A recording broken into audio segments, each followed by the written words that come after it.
नमस्कार, आप देख रहे हैं मिथिला 24/7 और मैं हरिशंकर झा उपस्थित हूँ। प्रखंड मुख्यालय की मधेपुर पश्चिमी कोसी नदी पर पुल निर्माण कंपनी के भीजा कैंप सहित पझी और करहारा गांव में कोरोना वायरस से संक्रमितों की संख्या सर्वाधिक है।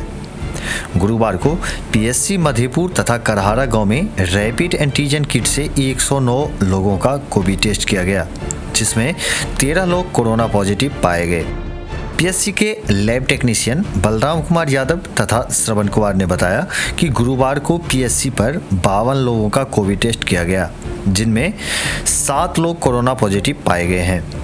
कोरोना पॉजिटिव मरीजों में पीएससी की 37 वर्षीय एएनएम, 31 वर्षीय एएनएम पछी गांव के वार्ड 7 में एक ही परिवार के 60 वर्षीय पुरुष, 50 वर्षीय महिला और 23 वर्षीय युवक, लखनऊ थाना क्षेत्र के सोनबरसा गांव की 30 वर्षीय महिला, कोसी दियारा क्षेत्र के गुनबा गांव के 21 वर्षीय व्यक्ति शामिल हैं। वहीं करहारा गांव में 57 लोगों का कोविड टेस्ट किया गया, जिनमें 6 लोग कोरोना वायरस से संक्रमित पाए गए हैं। संक्रमितों में करहारा वार्ड 8 के 46 वर्षीय पुरुष एवं 47 वर्षीय पुरुष, तो वार्ड 9 के 38 वर्षीय पुरुष, 62 वर्षीय पुरुष, 69 वर्षीय पुरुष तथा 41 वर्षीय पुरुष कोरोना पॉजिटिव पाए गए हैं। कोरोना के बढ़ते रफ्तार को देखकर मधेपुर पुलिस द्वारा गुरुवार को सघन मास्क चेकिंग अभियान चलाया गया।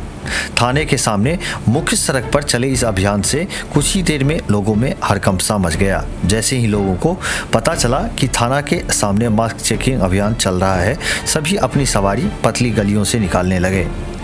पैदल चल रहे लोग भी इस सड़क से गुजरने में परहेज करते दिखे।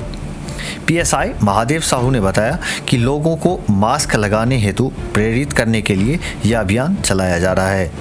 अभियान के क्रम में एक मोटरसाइकिल पर सवार होकर जा रहे 4 युवकों को मास्क नहीं पहनने के चलते कान पकड़कर पुलिस ने उठक बैठक भी करवाया। पीएसआई ने बताया कि करीब 2 दर्जन लोगों से जुर्माने की राशि भी वसूली गई है।